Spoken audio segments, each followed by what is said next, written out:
Salam, hər vaxtınız xeyir olsun. Bugün dərinin quruluşu və funksiyalarının izahına baxırıq. Əvvəlcə dəri haqqında onu deyim ki, dəri 3 hissədən ibarətdir. Ən üst qatı epidermis, orta qatı derma, ən alt qatı isə pi qatından təşkil olunmuşdur. Ən üst qat olan epidermis qatı çoxqatlı epitelidən təşkil olunmuşdur. Çoxqatlı epitelinin üst hissəsi ölü hüceyrələrdən, alt hissəsi isə canlı hüceyrələrdən təşkil olunmuşdur. Belə deyək, çoxqatlı epitel hissəsində qan damarları olmur, amma canlı hüceyrələrə qan kapillyarları yaxınlaşaraq oksigen qida maddələri verir və onlar öz canlılığını saxlamış olur. Çoxqatlı epiteldə melanin pigmenti vardır. Melanin pigmenti günəş işığının təsirindən daha da aktiv şəkildə sintez olunur. Günəş şüalarının təsiri nəticəsində ona görə də dəri öz rəngini daha da tündləşdirir. Ən qalın qat derma qatıdır. Derma qatı birləşdirici toxumadan əmələ gəlmişdir. Demək olar ki, dəriyə məxsus olan bir çox hissələr dermada yerləşmiş olur. İstər reseptor, pi vəzləri, təri vəzləri, tükü qaldıran sayə əzələlər, qan kapillyarları, arteriyasıdır, venasıdır. Hər biri sinirlərdir. Hər biri dermada yerləşmiş olur və bayaq da dediyimiz kimi derma ən qalın hissəsidir. Ən alt qatda isə pi qatı yerləşmiş olur. Pi qatı pi toxumasına aiddir və bu da birləşdirici toxumanın bir növüdür. Pi qatı insan arıqlayarkən nazilir. Pi qatının bir çox xüsusiyyətləri var. Daxili orqanlardan istiliyin xaric edilməsinin qarşısını alır, yəni istilik tənzimində iştirak etmiş olur. Həmçinin daxili orqanları zədələnmələrdən, mexaniki təsirlərdən qorumuş olur. Birinci sualda deyilir: tər və pi vəzləri dərinin hansı qatında yerləşir? İndi vurğuladığımız kimi tər və pi vəzləri daxil olmaqla reseptordur, sinirdir, qan kapillyarlarıdır, tükə qaldıran sayə əzələlərdir. Hər biri derma qatı hissəsində yerləşmiş olur. 1Y variantıdır. Dərinin dəraltı pi qatı əsasən hansı toxumadan təşkil olunmuşdur? Dəraltı pi qatı pi toxumasından, yəni birləşdirici toxumanın bir növündən təşkil olunmuşdur. Dərinin xarici qatı epidermis hansı toxumadan təşkil olunmuşdur? Epidermis çoxqatlı epitelidən təşkil olunmuşdur. İnsanda dəri reseptorları soyuğu qəbul edir, təzyiqi, ağrını, istini qəbul edir, amma qoxunu burun reseptorları qəbul etmiş olur. İnsanda dəri reseptorları qəbul etmir, istini qəbul edir, ağrını qəbul edir. Toxunmanı, soyuğu, təzyiqi qəbul edir, amma dad reseptorlarını dilin üzərindəki epiteli qəbul etmiş olur. İnsanın dərisinin funksiyalarına aid deyildir. Bəzi xarici təsirlərdən bizi qoruyur. A variantı doğrudur. İfrazat funksiyasını tərləmə vasitəsilə yerinə yetirir, doğrudur. Qan yaranmada iştirak edir fikri yanlışdır. Çünki qan yaranma funksiyası aiddir uzun borlu sümüklərə və digər sümüklərin baş hissəsində yerləşmiş qırmızı sümük iliyinə aiddir. İstilik tənzimində iştirak edir fikri doğrudur. Çünki dərinin dedik ki, pi qatı hissəsi daxildəki istiliyin xaricə verilməsinin qarşısını almış olur. D vitamininin sintezində iştirak edir. Bəli, günəş şüalarının təsiri nəticəsində dəridə D vitamini sintez olunur. Dəri hansı funksiyanı yerinə yetirmir? Bəzi ifrazat məhsullarını tər vasitəsilə xaric edir fikri doğrudur. Ətraf mühitin təsirindən bəli, orqanizmimizi qoruyur. Ən azından əzələlərin, qanlı toxumanın üzərini örtərək ətraf mühitdən mikroorqanizmlərin, tozun və s. mikroorqanizmlərin daxil olmasının qarşısını alır. Humoral tənzimdə iştirak edir fikri yanlışdır. İstilik tənzimini həyata keçirir fikri dəri üçün doğrudur. Vitamin sintezini həyata keçirir. Bəli, bayaq da dediyimiz kimi dəri D vitamininin sintez olunmasında iştirak etmiş olur. Sual işarəsinin yerinə yazmaq olar. Həm epidermis, həm də derma üçün ortaq xüsusiyyətlər hansılardır? Epidermis çoxqatlı epiteldən derma birləşdirici toxumaya aiddir. Epiteli toxuması aid eyni ortaq xüsusiyyət deyildir. Ölü hüceyrələr ortaq xüsusiyyət deyildir. Sayə əzələlər ikisində də yoxdur. Pigmentli hüceyrələr epidermisdədir. Sayə əzələlər derma hissəsində yerləşir. Pigmentli hüceyrələr epidermisdə yerləşmiş olur. Canlı hüceyrələr epidermis qatının alt hissəsində və derma qatında da canlı hüceyrələr olduğuna görə 8-ci cavabımız olacaq Y variantı. Hansı sırada insan dərisinin funksiyaları düzgün göstərilmişdir? İnsan dərisi müdafiə funksiyasını yerinə yetirir. Sonra ifrazat funksiyasını tərləmə vasitəsində yerinə yetirir. dərinin pi qatı istilik tənzimini tənzimləmiş olur və dəridəki derma qatında yerləşən reseptorlarda hissiyatda mühüm rol oynayır. Ona görə də doğru cavabımız elə A variantıdır. Dərinin derma qatı adlanan qatı əsasən hansı toxumadan təşkil olunmuşdur? Derma qatı birləşdirici toxumaya aiddir. Fikirlərdən hansı doğru deyildir? 11-ci sualda dəri qan yaradan üzvdür. Bu fikir yanlışdır. Hansı ki, bayaq biz 6-cı sualda da dedik ki, insan dərisinin funksiyalarına aid deyil, qan yaranmada iştirak edir fikri doğru deyil. 11-ci sualda da üzrlü hesab edin. 11-ci sualda da dəri qan yaradan üzvdür fikri doğru deyildir təbii ki. Dəri duyğu üzvlərindən biridir. Doğrudur. Dəri qoruyucu üzvdür. Doğrudur. Dəri ifrazat funksiyasını daşıyır. Tərləmə nəticəsində doğrudur. Dəri bədənin temperaturunun sabit saxlanılmasında iştirak edir. Bir neçə dəfə də vurğuladığımız kimi daraltı pi qatı istilik tənzimində iştirak etmiş olur. 12-ci sual. Dərinin üzərində sürtülüb tökülən hüceyrələrin təzələnməsi nəyin hesabına gedir? Biz bilirik ki, dərinin ən üstü qatı epidermisdən, yəni çoxqatlı epiteli hissəsindən bu hissə təşkil olunmuşdur. Onun alt hüceyrələri canlı, üst hüceyrələri isə ölü hüceyrələrdən ibarətdir. Kəpək formasında saçda da əmələ gəlir, bilirsiniz bunu ki, həmin hüceyrələr ölü hüceyrələrdir. Onun yenidən bərpa olunmasında çoxqatlı epitelinin alt hissəsində yerləşmiş canlı hüceyrələr iştirak etmiş olur. Yəni qısacası epidermisin dərinliyində yerləşən hüceyrələrin, yəni canlı hüceyrələrin çoxalması hesabına baş vermiş olacaq. İnsan üçün hansı doğru deyildir? Dəri qoruyucu orqandır. Tamamilə doğrudur. Dəridə A vitamini yox, D vitamini əmələ gəlir. Fikri doğru deyildir. Dəri duyğu orqanlarından biridir. Əlbəttə ki, dəri toxunmanı, istiliyi, təzyiqi və s. kimi hiss etmiş olur. Dəri ifrazat funksiyasını həyata keçirir. Bəli, ifrazat orqanı deyil, amma funksiyanı daşıyır. Dəri bədən temperaturunun sabit saxlanmasına iştirak edir. Pi qatına görə bəli. 14-cü suala baxırıq. İnsanda dərinin hansı qatında yerləşən hüceyrələr digərlərinə nisbətən daha tez-tez yeniləri ilə əvəz olunur? Biz bilirik ki, dərinin sırf üst hissəsində, yəni çoxqatlı epidermis hissəsi ətraf mühitlə təmasda olduğuna görə daha tez yeniləri ilə əvəz olunur. Hansı ki, bayaq da dediyimiz kimi, üst qatdakı ölü hüceyrələrin əvəzini çoxqatlı epitelin alt hissəsindəki canlı hüceyrələrin bölünüb çoxalması nəticəsində tez-tez yenilənir. Ona görə də cavabımız A variantı olacaq.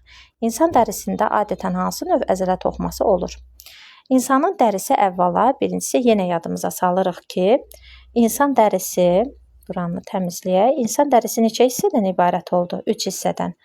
Ən üst hissə oldu çoxqatlı epiteli, sonra derma hissəsi, sonra isə pi qatından təşkil olunmuş oldu. Nə epidermis hissəsində, nə də pi qatı hissəsində əzələlər yoxdur. Derma qatına diqqətlə nəzər yetirsək, orada arteriya damarları, vena damarları və tükü qaldıran say əzələlər var. Arteriya venanın öz quruluşuna nəzər yetirsək, onların arteriyanın içərisində qalın say əzələ var, venanın içərisində isə nazik say əzələ var. Yəni bunlara əsasən biz deyirik ki, dərinin tərkibində bir tipdə əzələ qrupu, bir növdə də əzələ var. Yəni elə hansı ki, sayə əzələ növünə rast gəlinmiş olur. Ona görə də biz burada yalnız sayanı seçərik. Həm arteriyanın divarındakı qalın say əzəliyə görə, həm venanın tərkibindəki nazik say əzəliyə görə, həm də ki, tükü qaldıran saya əzəliyə görə. İnsan dərisində adətən hansı əzələlər olur? Yenə də deyirik ki, tükü qaldıran və qan və limfa damarlarının əzələlərini biz misal göstərə bilərik. 17-ci sualda dərinin qatları, tər vəzlərinin yerləşməsi. Şəkildə də baxdığımız kimi, baxın bu hissəyə, bu hissədə tər vəzləri yerləşir. Tər vəzlərinin axacağı isə çoxqatlı epitelinin üst hissəsinə açılır. Amma pi vəzlərinə bir dənə diqqət yetirsəz görəcəksiniz ki, pi vəzlərinin axacağı ilə tükün soğanaq hissəsinə açılmış olur. Ona görə də saçın dibi yağlanmış olur. Yəni ki, qısacası tər vəzlərinin yerləşməsinə pilus qoyulubsa, deməli X-imiz nədir? Dermaya aiddir. Gördüyümüz kimi, əmələ gəldiyi toxuma qrupuna birləşdirici yazıbsa, deməli derma birləşdirici toxumaya aiddir. Qan damarlarının mövcudluğu, bəli, dermada kapilyar da var, limfa da var, arteriya da var, vena da var. Bu doğrudur. Əmələ gəldiyi toxuma qrupuna Y üçün yazıb epiteli, qan damarlarının mövcudluğuna yazıb çıx, tərvəzlərin yerləşməsinə yazıb çıx. Təbii ki, bu elə ən üst qat epidermis olacaq, yəni çox qatlı epiteli. İndi baxaq görək X və Y-i müəyyən edin deyirsə, epidermis və elə epidermis və əsl dəri hissəsi. Bir dəqiqə baxım. X-da xeyr, epidermis Y-ə götürəcəyik. Ona görə də elə cavabımıza D variantı uyğun gəlir. Çünki X-da derma yazmışıq, Y-də isə epidermis. 18. Dərinin hansı hüceyrələrində biosintez prosesləri baş vermir? Biz bilirik ki, dərinin biosintez prosesləri harda baş verir? Təbii ki, canlı hüceyrələrdə. Əgər biosintez prosesi baş vermirsə, orada canlı deyə bir hüceyrə yoxdur. Yəni biz o zaman nəyi göz önünə gətirəcəyik? Dermanı seçməliyik, pi qatını seçməliyik, çünki canlı hüceyrələrdən ibarətdir. Epidermis qatının alt hissəsini seçməliyik, çünki orada canlı idi. Biz axtaracağıq cavablarda epidermisin üst qatını, çünki o hissələr ölü hüceyrələrdən ibarət idi və ölü hüceyrələr artıq öz canlılığını itirmiş və biosintez prosesləri dayanmışdır. Ona görə də epidermisin üst qatındakı hüceyrələr olaraq cavabımızı seçirik. Verilmiş şəklə əsasən şəkildə göstərilən elə mənim sizə göstərdiyim şəkildir. Verilmiş şəklə əsasən doğru ifadəni müəyyən edin. S hissəsi çox qatlı epitelidir, R hissəsi dermadır, P hissəsi isə pi qatıdır. Baxırıq. R üst qatı ölü hüceyrələrdən ibarətdir. Fikri yanlışdır. Çünki R-də bizə dermanı göstəribdir. Amma epidermisin xüsusiyyətini söyləyir. S-də bizdən də doğru ifadəni istədiyinə görə S-də S epidermisdir. Dəriyə rəng verən pigmentlərlə, yəni melanin pigmenti ilə zəngindir fikri doğrudur. Demək ki, digər cavab variantlarımız səhvdir. Yenə də baxaq. P dəraltı pi qatıdır. İnsanın arıqlanması bu qatın qalınlaşması yox, nazikləşməsinə səbəb olur. S tək qatlı yox, çox qatlı epiteli toxumasından təşkil olunmuşdur. R-də isə deyir ki, tükü qaldıran enlə zolaqlı olmamalı idi. Burada sayə əzələlər yerləşdiyi söylənilməli idi.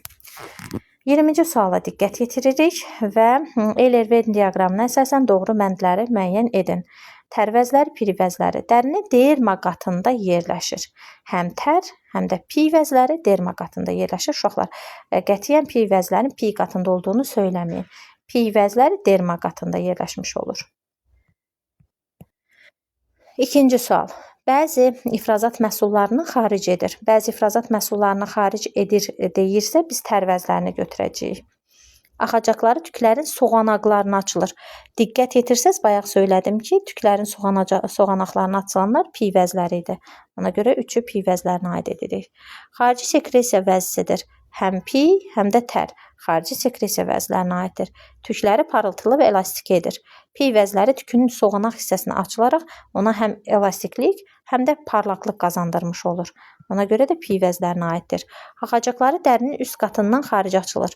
Bir dənə diqqət yetirsəz bu hissəyə görəcəksiniz ki, doğrudan da tər vəzləri epidermisin xaricinə doğru açılmış olacaq. 1-də 2, 6, 3-də 3, 5, daha doğrusu 2-də 3, 5, 3-də isə 1, 4, yəni cavabımız B variantıdır. 21-ci suala nəzər yetirək. Yenə də dərinin şəkli göstərilmişdir və dəridə bizə nə deyir? X və Y-i müəyyən edin. İnsanda 2 ilə işarə olunmuş dəri qatının. 2-yə baxırıq ki, söhbət dermadan gedir. Təşkil olunduğu əsas toxuma növü və ya qrupu. Biz bilirik ki, derma birləşdirici toxumaya aiddir. Formalaşdığı rüşeyin vərəqi isə mezoderma qatına aiddir. Bunu əzbərdən yadımızda saxlayırıq. Cavabımız A-dır. 1 ilə işarə olunmuş dəri qatı, 1 ilə işarə olunmuş dəri qatına baxırıq ki, söhbət, yəni bu üst hissədən gedir və epidermis qatından söhbət gedir. Epidermis qatı çox qatlı epiteliyə aiddir və ümumiyyətlə dəri, bədənin üst səthini örtən dəri ektoderma qatından başlanğıc götürmüşdür. Yəni 22-də cavabımız A variantıdır. 23-cü suala nəzər yetiririk. Yenə də dərinin quruluşu göstərilmişdir. İnsanda 3 ilə işarə olunmuş hissə pi qatı hissəsidir. Təşkil olunduğu əsas toxuma növü və ya qrupu təbii ki, birləşdirici toxumadır. Formalaşdığı rüşeyin vərəqi isə mezodermadır. İnsanda tər vəzləri yerləşdiyi dəri qatı. Tər vəzləri bayaq da dediyimiz kimi derma qatında, tər vəzlərdə, pi vəzlərdə, tüy qaldıran da, reseptorda, qan damarları da hamısı harda yerləşir? Derma qatında. Deməli, dəri qatı nə olacaq? Derma. təşkil olunduğu əsas toxuma növü birləşdirici. Yazıram, birləşdir. Aid olduğu vəzi qrupu isə tərvəzi yox, söhbət tərvəzindən gedir deyə birləşdirici yazmarıq. Bir dəqiqə bunu düzəldək. Çünki insanda tər vəzlərindən söhbət gedir. Tər vəzləri əlbəttə ki, dermada gedir. X-da derma yazmamız bizi çaşdırmasın. Tər vəzlərinin təşkil olunduğu əsas toxuma qrupu olacaq epiteli. Aid olduğu vəzi qrupu isə xarici sekresiya vəzisinə aiddir. İndi baxırıq. Derma, sonra epiteli, sonra isə xarici sekresiya. Cavabımız B variantına uyğundur. Yanlış ifadələri müəyyən edin. Dermanın üst hissəsində hüceyrələr ölüdür. Derma olmamalıydı. Epidermis olmalıydı. Bu fikir yanlışdır. İnsan arıqlara arıqlayarkən dəraltı pi qatı nazili fikri doğrudur. Buna plus qoyuruq. Dərinin orta qatı üst qatından qalındır. Fikri də doğrudur. Çünki bayaq demişdik ki, derma qatı qalın hissədir. İnsanın 2 kvadrat metr dərisində təxminən 2000 yox, 2 milyon tərvəzisi var fikri olmalıydı. Pi vəzləri dəraltı pi qatında qətiyyən yerləşmir, derma hissəsində yerləşir. Yəni, yanlış cavablarımız 1, 4 və 5 olacaq. Sxema əsasən hansı ifadələrin yanlış olduğunu müəyyən edir. Dəri. Əl barmaqlarının ucundakı dəri reseptorları sıx yerləşibdir. Bu fikir doğrudur. Ən alt qatı isteyin tənzimdə rol oynayır. Orqanizmin mexaniki təsirlərdən qoruyur fikri doğrudur. Üst qatı tək qatlı epiteli toxumasından təşkil olunubdur. Tək qatlı yox, çox qatlı olmalıydı. Epidermisdə qan damarları yerləşir fikri, epidermis yox, dermada yerləşir olmalıydı. Bu fikir də səhvdir. Bizdən yanlış fikirlər istədiyinə görə yanlış fikirlərimiz 3 və 4 olacaq. İnsanın pi vəzləri. Biz bilirik ki, derma qatında yerləşir pi vəzləri və bayaq da dediyimiz kimi pi vəzləri bu hissədə yerləşir, axacağı isə tük soğanağına açılır.